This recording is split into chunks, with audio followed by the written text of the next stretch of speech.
at a different time. So that's what we're looking at. So prayers for his sons and family as they. No, that's somebody else. No, Jack was a lawyer and judge, right? Judge, his son's a judge. He was a lawyer in town for a long time, and he's a storyteller. Storyteller. Yeah. Yeah, I've got 3 copies of his signed book if anybody wants one. Every time he saw me for a long time, he's like, "Hey, let me give you a copy of my book." I said, "Thank you very much." All right. So, Larry Young.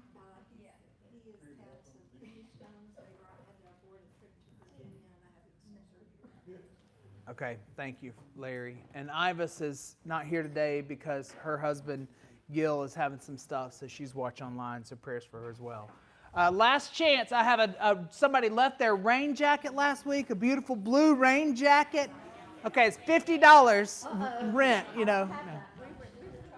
Okay, so last week, we got off into some weeds. We got off into heaven and hell and the fate of everybody who's ever lived.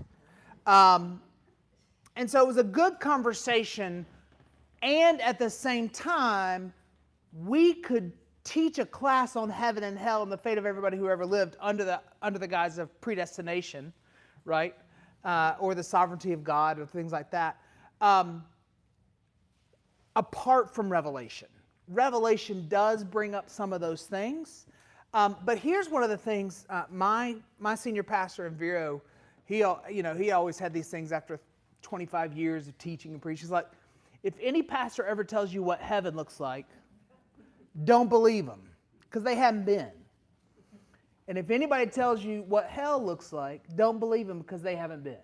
Right? We have some ideas, and there are biblical texts that can tell us what it might look like, but there's no surety of what it does look like. So, as we jump into chapter 11 this week, I want to remind you that Revelation's heaven is the realm where God's will is perfectly done. It's not just a location. Revelation's heaven is the realm where God's will is perfectly done, and it's not just a location. Hell is the self-chosen resistance to that will. And we mentioned that. Mike Harrar, who was here last week, said that. It's the self-chosen resistance to that will, which can be a place here and now, right? Which, if you think about hell as that place here and now, it could be some eternal place we don't know, right? But it is a symbolic of rebellion and destruction. And so when I said last week that I've been to hell, that destruction can be what we do to one another, right? That we can make hell for other people. Revelation isn't mapping the afterlife, right? It's proclaiming God's justice and mercy in a cosmic scope. So if you think of, if you've read Tolkien or C.S. Lewis or some of these Christian writers, like that's what they're also trying to do is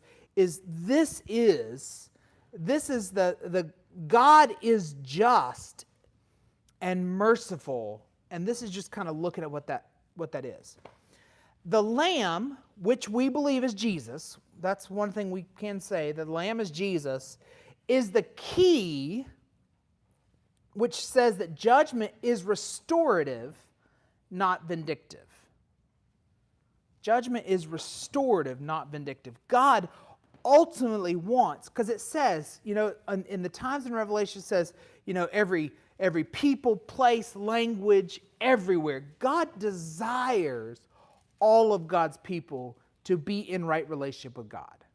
Like that's what we believe as Reformed Christians. God desires all of God's people to be restored, right? And so who's to say that there won't be an end moment where You're standing before God. He's like, all right, do you want to be restored? You're like, nah. You'll be like, yes, please. Yes, I want to be restored. Right? And that's how we usher in heaven on earth, is when we work towards restored relationships. Right? That's not always easy. That is not always easy. Sometimes there are barriers and burdens to that restoration here because of our own, say it with me now, total depravity. Right? Okay. Karl Barth, which is, I love Barth. I haven't read everything he's ever written because it would take me forever, but I'm working on it. Karl Barth says that heaven and hell both exist under the light of Christ. Heaven and hell both exist under the light of Christ, and that hell has no independent existence apart from grace. I don't know exactly what he means there, right? So I'm gonna dig into that a little bit, right? Because that's again, we could have a whole conversation on what Barth says about heaven and hell, right? It'd be maybe that's what we'll do in January. Who knows? But what I want you to do as we get into chapter 11 is I want us to move from questions about who is saved to a vision of what faithful witness looks like in the world God is redeeming. So we're going to move from who is saved, and therefore the other question is who is damned, to an understanding of what does faithful witness look like to a world God is redeeming. Because that's what the world needs right now. The world needs the church to be, not necessarily be the light, but at least point to the light, which is Jesus Christ. Right? So we're going to look at Revelation 11 through that lens of what does it mean to be faithful witness. Okay. I've done enough talking so far. Ha ha ha. What I would like to do this week, I'd like to try something different, is I need 5 different readers to read some text. Did someone raise your hand? Doesn't matter who you are. Someone raise your hand to read Revelation 11, verses 1 through 3. I got one right there. 4 through 6. Got it. 7 through 10. Got it. 11 through 13. Noel, thank you. And 14 through 19. It's the poetry section. 14 through 19. Thank you right there. All right, perfect. Now, as we read this, as you read this, I want you to listen. I want you to listen to the contrasts that are going on. I'm sorry, my real glasses are at the eye doctor, and I had to get readers when I picked up my prescription, and I'm struggling. I want you to listen to contrast between protection versus persecution. I'll write this down. Protection versus persecution. And earthly versus heavenly. Temple. And death versus vindication.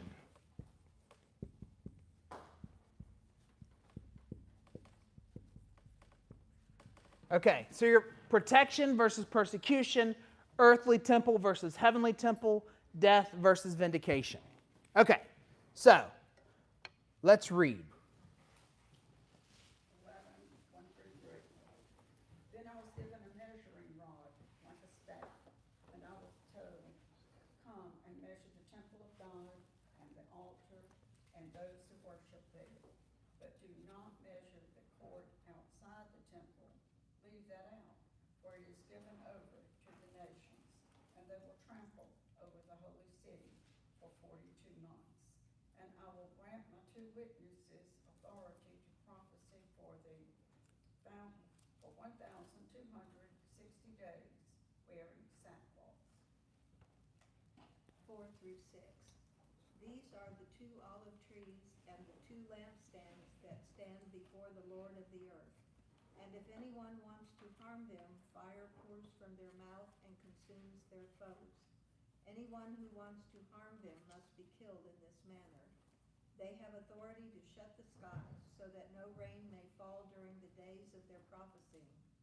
they have authority over the waters to turn them into blood, and to strike the earth with every kind of plague, as often as they desire.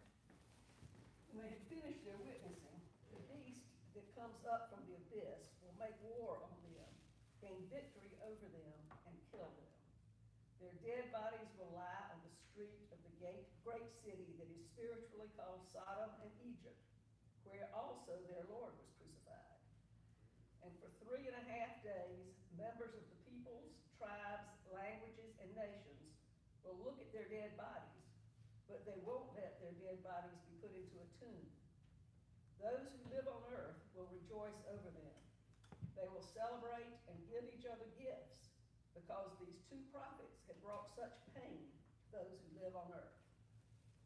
But after the 3.5 days, the breath of life from God entered the two witnesses, and they stood on their feet, and those who saw them were terrified. Then they heard a loud voice from heaven saying to them, "Come up here." And they went up to heaven in a cloud, while their enemies watched them. At that moment, there was a great earthquake, and 1/10 of the city fell. 7,000 people were killed in the earthquake, and the rest were terrified and gave glory to the God of heaven. The second woe has passed. Behold, the third woe is soon to come. Then the seventh angel blew his trumpet, and there were loud voices in heaven saying, "The kingdom of the world has become the kingdom of our Lord and of his Christ, and he shall reign forever and ever." And the 24 elders who sit on their thrones before God fell on their faces and worshiped God, saying, excuse me, "We give thanks to you, Lord God Almighty, who is and who was, for you have taken your great power and begun to reign. The nations raged, but your wrath came, and the time for the dead to be judged, and for rewarding your servants, the prophets and saints, and those who fear your name, both small and great, and for destroying the destroyers of the earth." Then God's temple in heaven was opened, and the ark of the covenant was seen within his temple. There were flashes of lightning, rumbles, peals of thunder, an earthquake, and heavy hail. All right. Thank y'all very much. Thank you. You'll probably hear some symbolism that is familiar from Ezekiel 40 through 43, from Zechariah 2. There's a measuring tape. It starts with this measuring line, right? What is this about? I was giving a measuring rod. What is the purpose of measuring? Boundaries. Get it right. Okay, to get cut once, measure twice. Get compared to a standard A standard. or an ideal. When I think of measuring, and maybe it's just kind of the life time I'm in, is you'll think about if you measured your kid's height on the door frame or somewhere, and so you can see that. And a lot of times as the kids grow and they repaint the whole house, they'll leave that measuring on the door frame, right? Why do we do that? Is it just nostalgia? It's to celebrate the growth. It's to celebrate its growth, its progress. It's also belonging, right? Like that kid can always come home and say, "Look, I'm right there. Look, I'm right there. Look, I'm right there." So this measuring is a sense of belonging.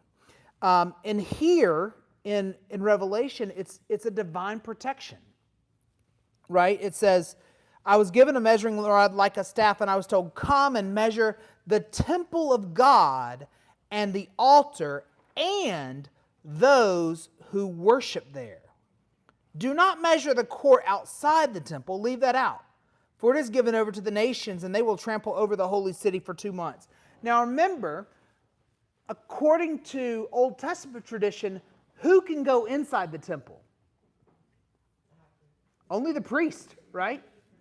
Everybody else can go outside the temple. Well, by everybody else, I mean all the men can, right? Where do the women belong? Even outside of that, right? But here, this measuring is measuring the inside and those who worship there. What's the implication about who's going to worship in this temple of God? It's everybody, right? It's everybody. It's open to everybody. And why on Good Friday is it open to everybody? What happened on Good Friday? The curtain was ripped, right? Right? That curtain was ripped, which says there's no more divider, right? And that's why we don't fence the table as Presbyterians. It's not our table. That's right. When we as the pastors pray, we don't turn to the cross and pray and separate those who worship from the God we worship, right? You don't have to pray through a priest or a pastor. You can pray directly to God, right? What does that say about what the temple may be or where the temple may be? The people, you're pointing to your heart, right? Which reminds me what Jesus said, don't pray out in public, go into your inner room, right? Now, Richard Rohr is really funny here. Richard Rohr says the people who are hearing this, they know that the inner room Jesus is not talking about is they didn't have closets. Why would they need closets?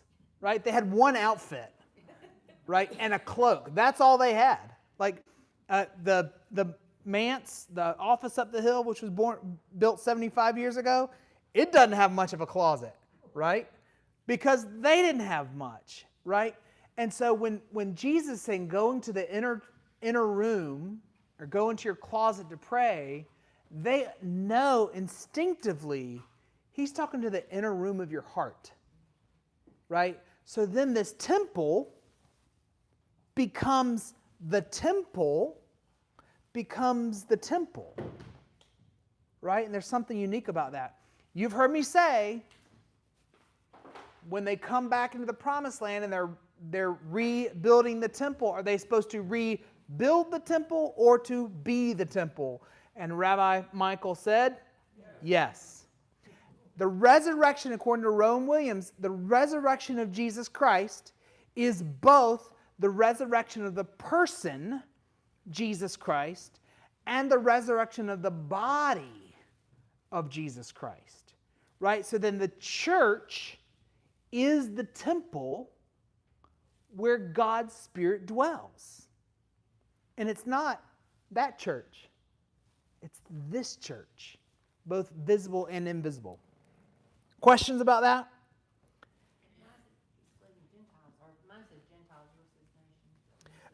The Greek word there is ethnasin. And so anybody who's not anybody who's not Jewish, Judean, is ethnasin, right?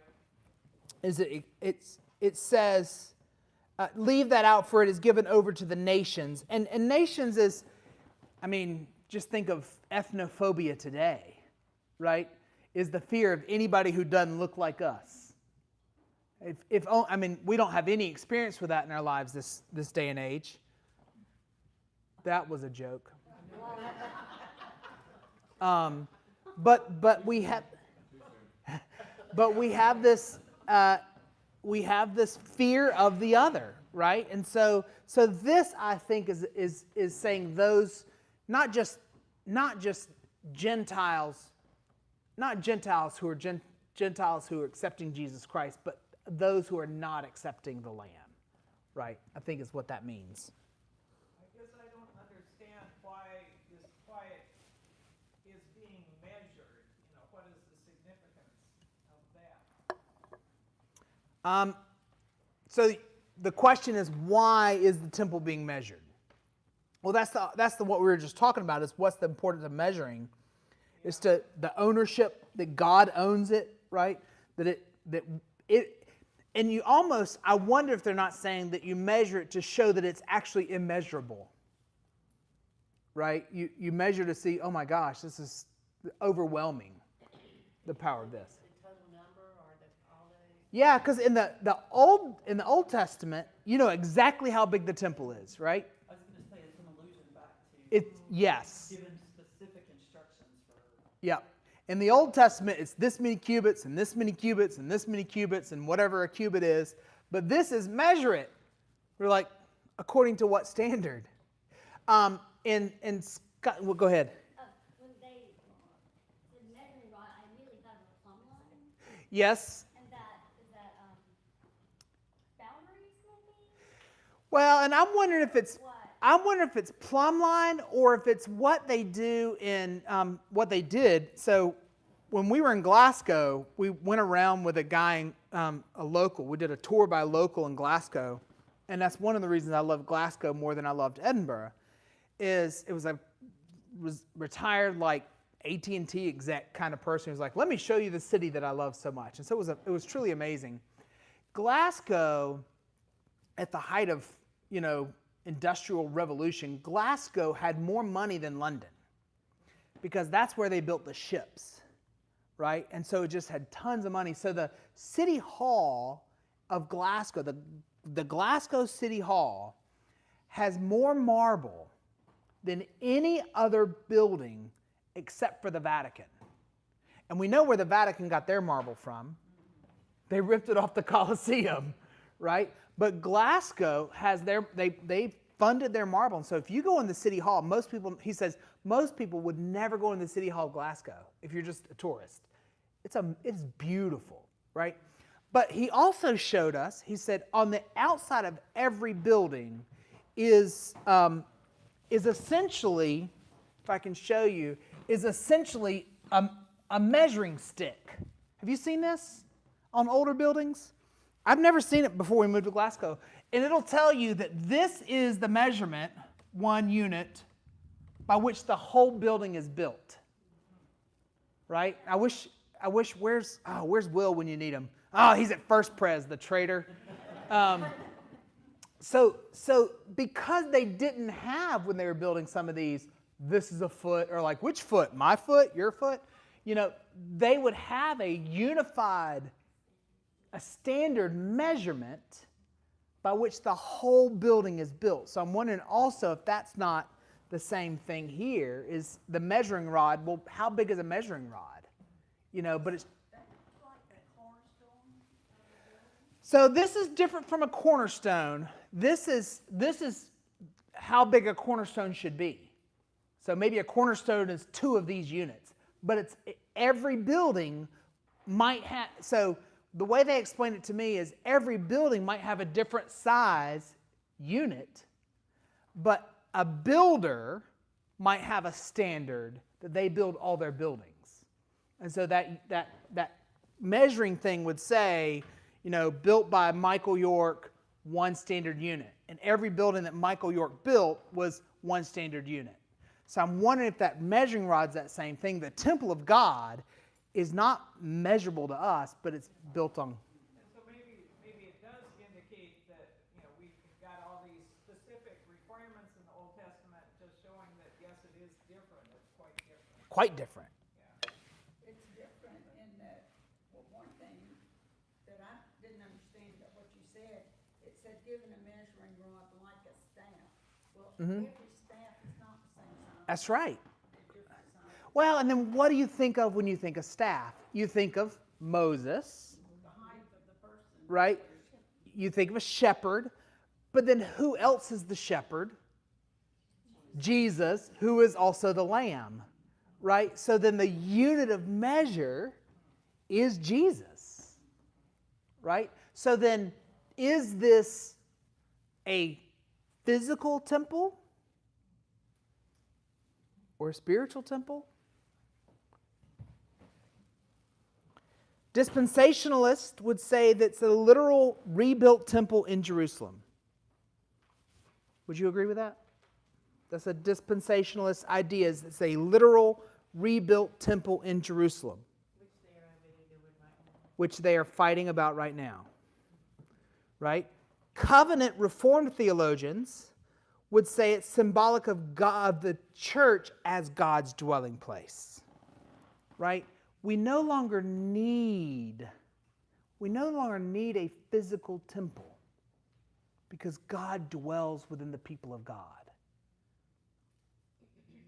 So then for some of us, the fight that's going on in the Middle East and has been going on for generations and generations is unnecessary. But in the Old Testament times, God told them to build that temple. According to Ezra and Nehemiah. Yeah, absolutely. They're pretty good people. Well, maybe. But what happened to the second temple? Well, it was destroyed. Right. But they're building. And what did Jesus say? Tear down this temple. I know, but we can't just live there. We got to move on. Jesus says, you can tear down this temple and I'll rebuild it in 3 days. Was he talking about a physical temple? No. No, he's talking about himself, right? Right here, and then we'll come back to you. The other object that goes throughout from Exodus to Revelation here is the Ark of the Covenant. Yeah. Oh, Al said he knows where it is now.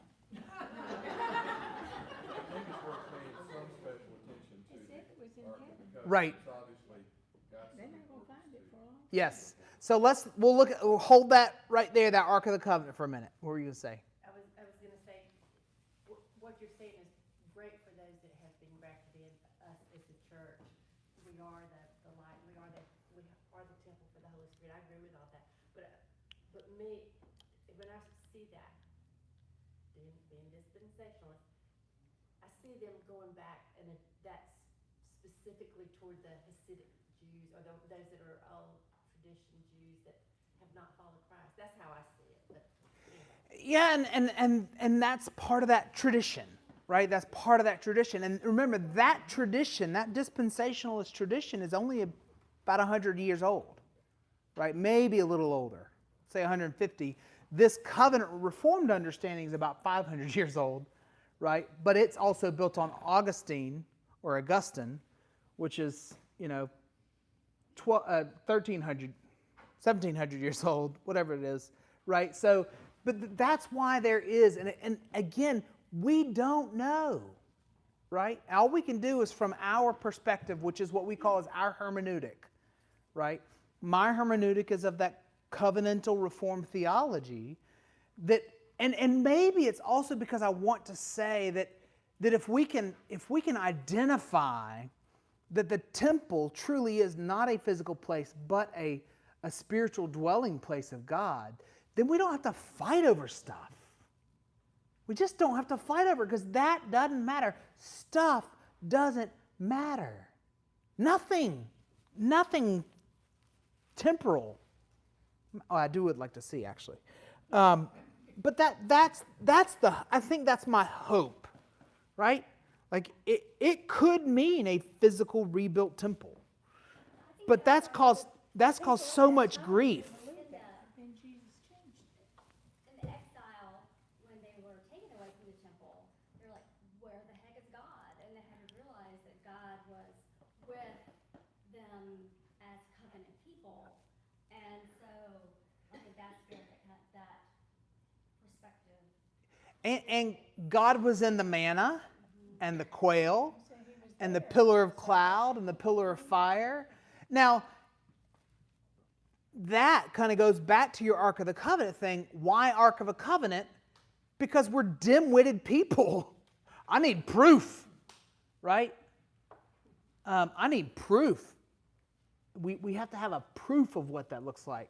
But, I mean, golly, even building a physical church, we argue over physical church things. How much more will we argue over an actual temple? Well, we know how much more.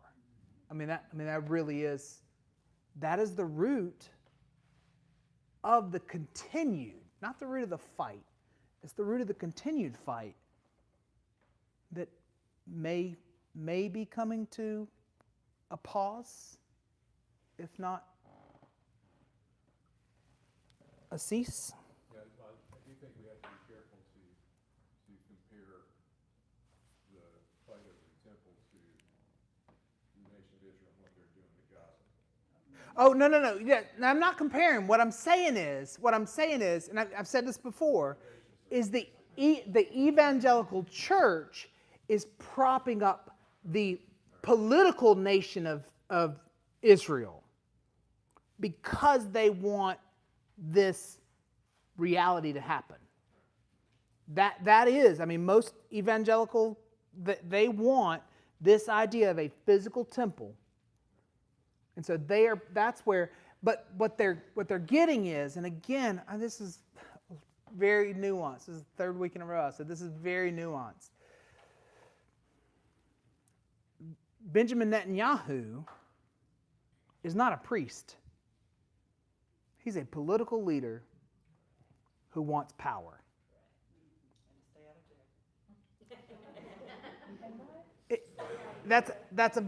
There's more nuance to that, and we're not talking. I mean, this is a really difficult thing that since I've been in the Presbyterian Church, we have been wrestling over. Like we have boycotted Caterpillar because Caterpillar was destroying homes of Palestinians, right? And we're like, we shouldn't just do that to Caterpillar. Motorola, we tried to boycott Motorola because Motorola was using equipment to destroy lives of, and so we've tried to do it through divestment in the Presbyterian Church. We've tried to not invest in those companies. Didn't say that you as individuals couldn't do it, but the Presbyterian funds that are held in perpetuity have been divested from those companies for a long time. Just as the Presbyterian funds are divested from alcohol, tobacco, and firearms, right? Because it says, this is not how we don't want to make money on things that cause death. Alcohol, just don't take the firearms out of it, just alcohol and tobacco. It's one of those things, one of the reasons we as a local church it's perfectly, you can perfectly drink if you want to. The reason we don't drink on church property at church events is because we also host a group of folks who are dealing with substance use disorder.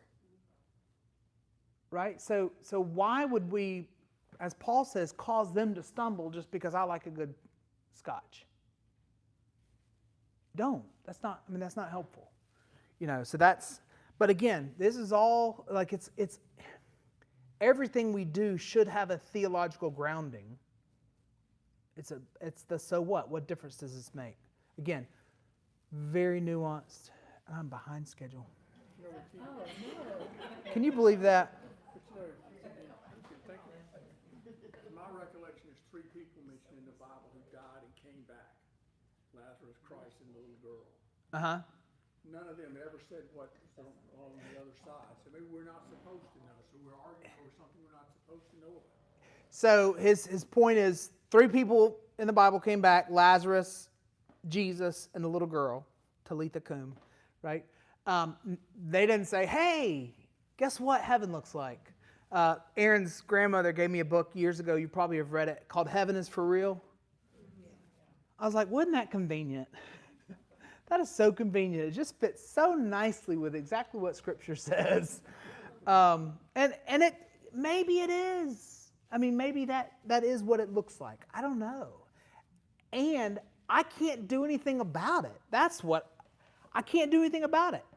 I can't rebuild a physical temple in Jerusalem. I can lead you to be the dwelling place of God. That's my calling, is to lead you to be the dwelling place of God. And how do we do that? That's that faithful witness question we asked early on. Roll up our sleeves and get busy. That's how we do it. Okay, 3 through 13. We have sackcloth, which is repentance. Fire and plagues echoes Elijah and Moses. We have the beast from the abyss, which is the opposition of God's purposes. To me, that's very much like Satan, which is the adversary, anyone who stands in the way of God, right? We have death in the street, which is defeat. The resurrection after 3.5 days equals God's vindication. Questions about those images?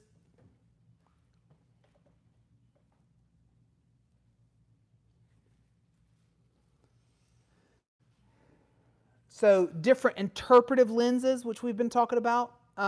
It's the literal prophets at the end of time. It's symbolic of the church's prophetic mission in history. Or it's the embodiment of John's call to prophesy again from chapter 10, verses 11. Right? So it can be any of those things. Aren't there some theories that it was a particular Roman emperor or? That the beast was? Yeah. Oh yeah. So the 666 for John of Patmos is the numerical number of the Roman Empire, of the Roman emperor. So every emperor had a number, and that number was the number for the Roman emperor. 666. I don't know that. I don't have that information. I don't know if it's. Maybe they picked a name, like they picked a name. Maybe so. But there is a whole thing. I mean, you could look at the Bible just through numerology.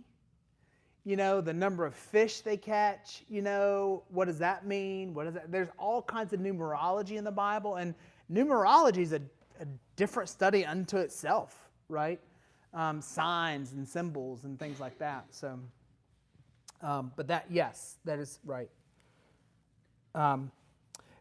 So God's people, and here in this through 13, God's people bear witness amid hostility, right? Death is not defeat. God breathes life into faithful testimony, and the church's power is moral and spiritual, not coercive, right? How many of you have raised teenagers? How many of you love to tell them what to do? And they do it obediently. Well, maybe when you were raising teenagers they did. I'm not sure that happens today, right?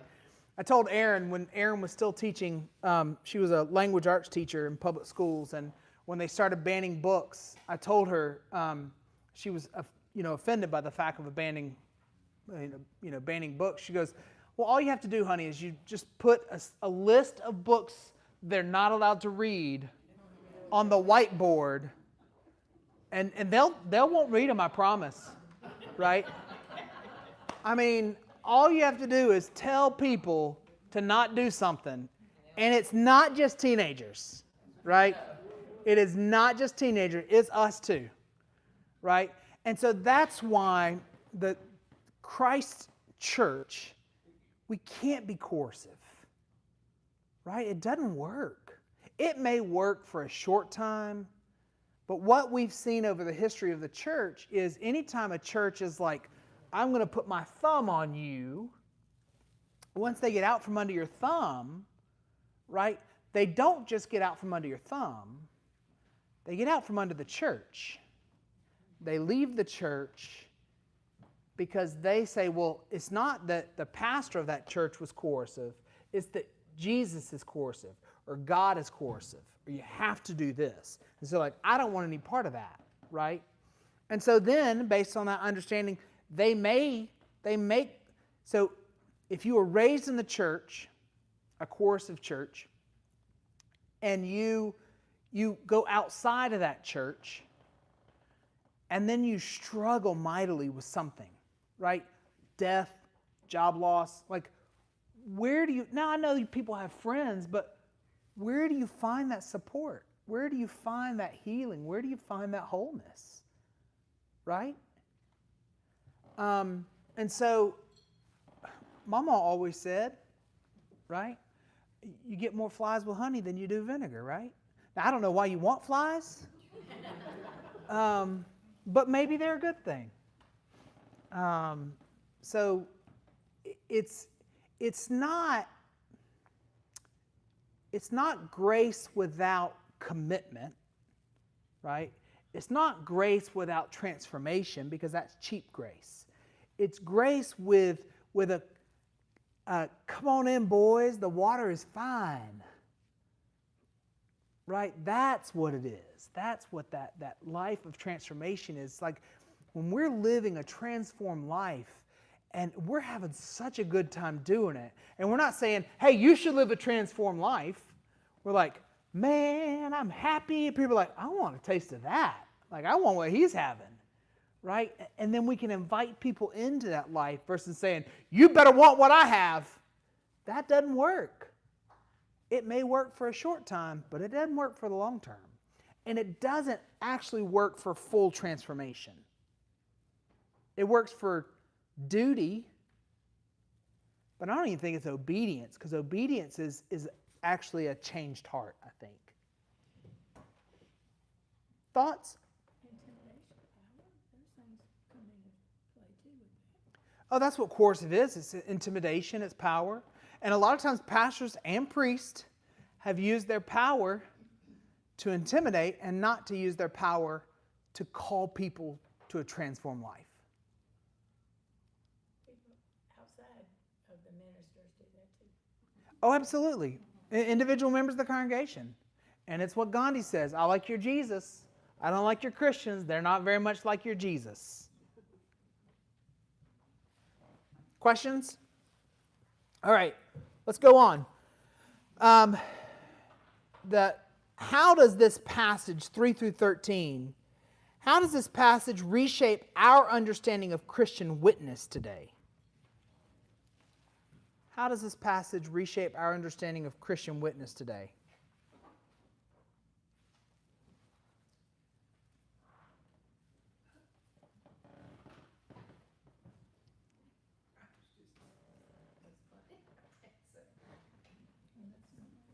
Or maybe I should say, does this passage change our understanding of Christian witness today?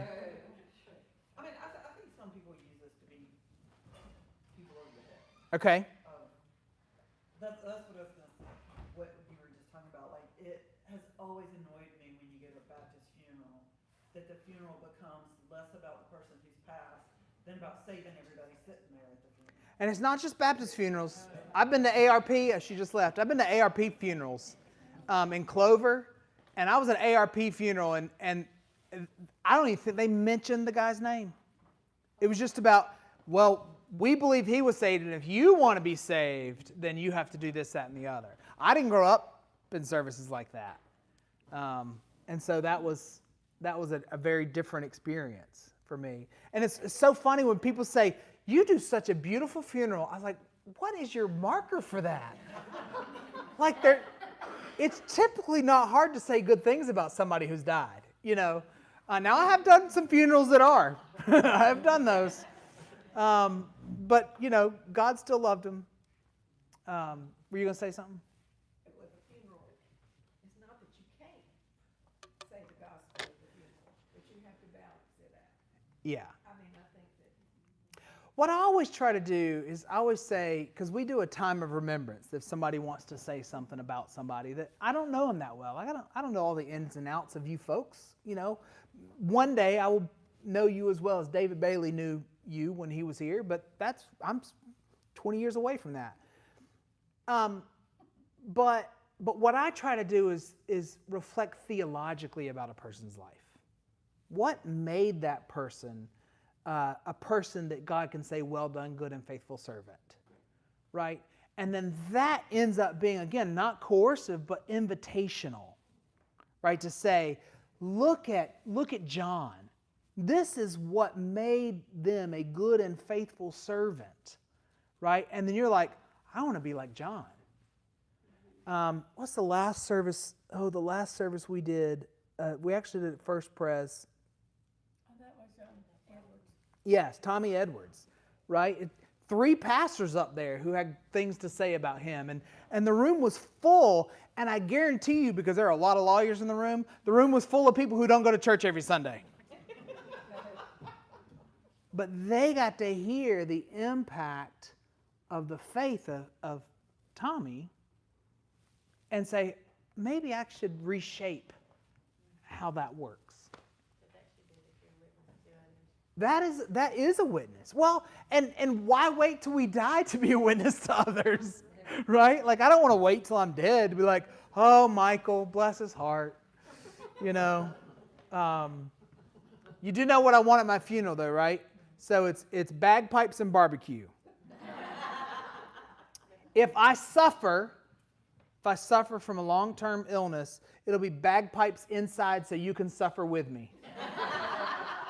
If I just wake up dead one day, the bagpipes can play outside. They're definitely in the choir. They're meant to be played outside.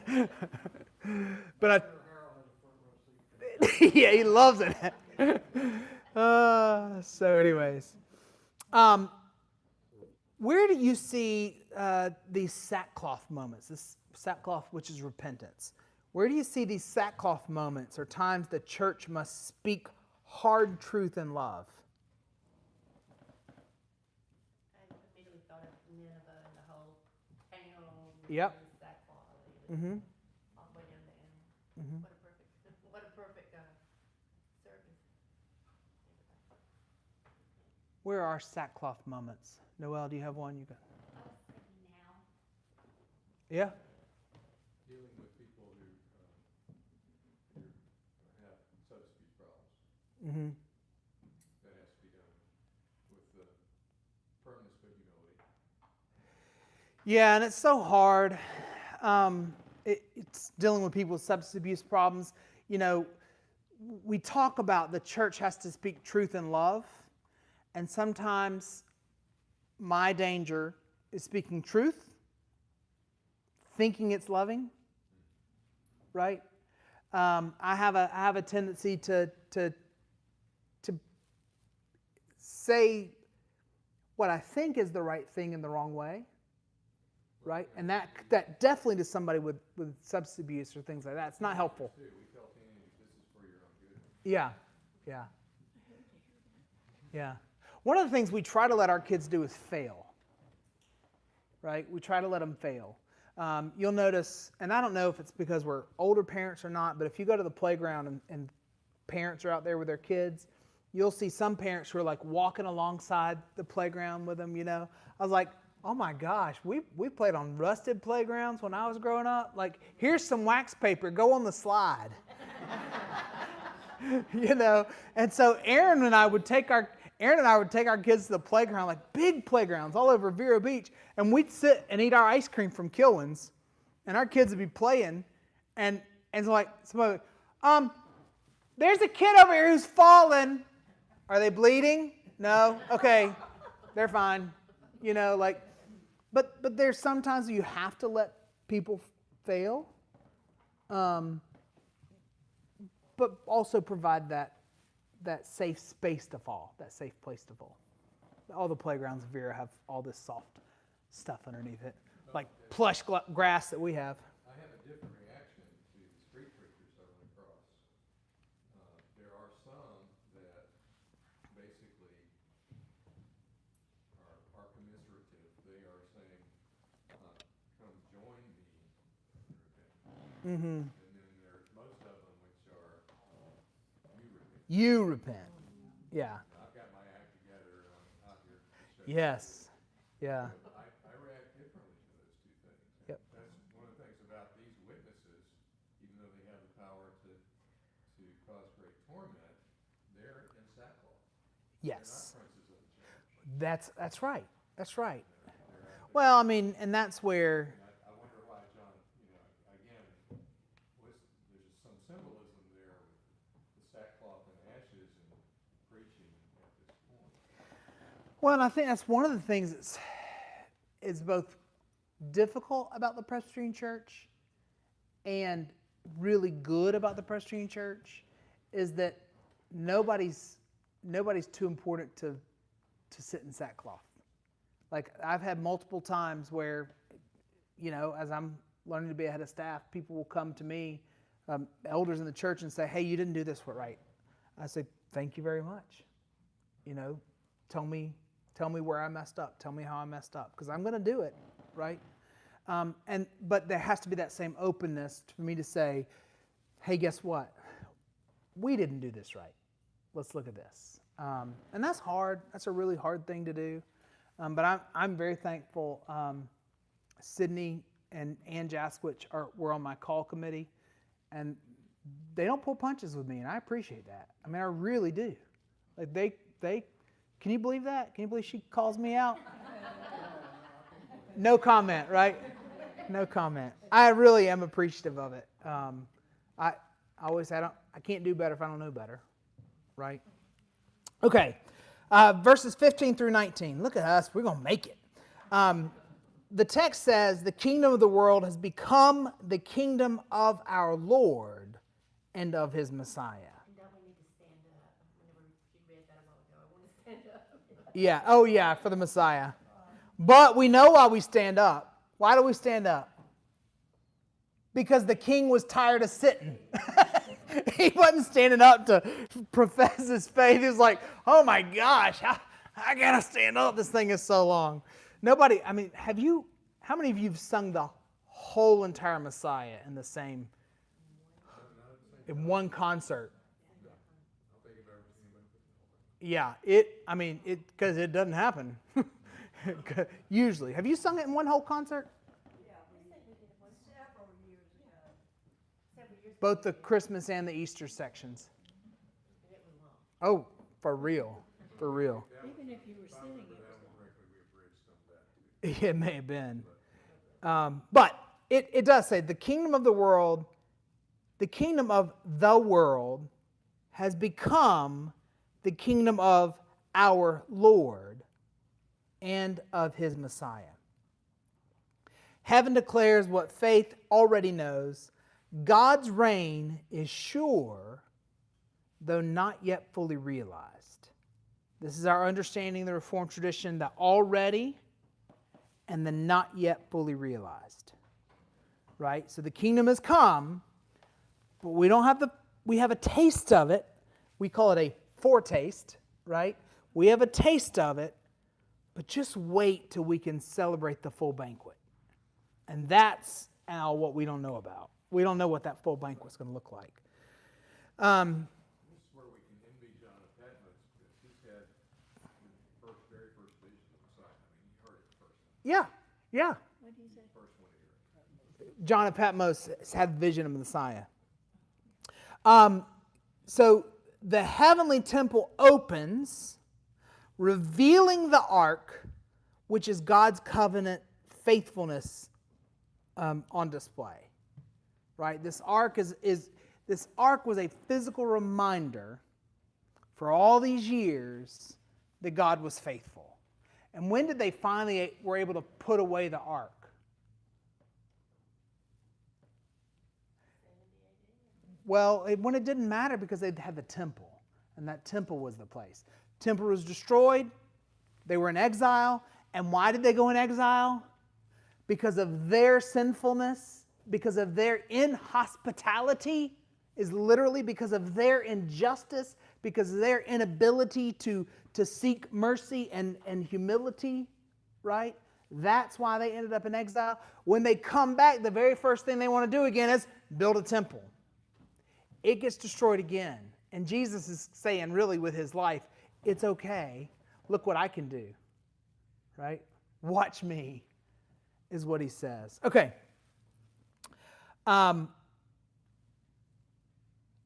What emotions surface when you imagine heaven rejoicing before evil is fully gone?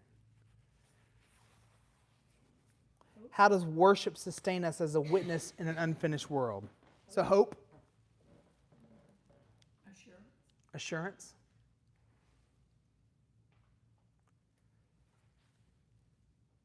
Ignoring everything else, the ability to put others' things aside. Yeah, I mean, but I think sometimes our peripheral vision is stronger than our direct vision. You know, sometimes our peripheral vision draws us to the evil instead of the kingdom. For me, it echoes that finally, and thinking of like Psalm 130, how long, O Lord, how long? Mm-hmm. Okay, yeah. Yeah. And for some, I think it's longer than others, right? What is the dark night of the soul? You think of that a little bit.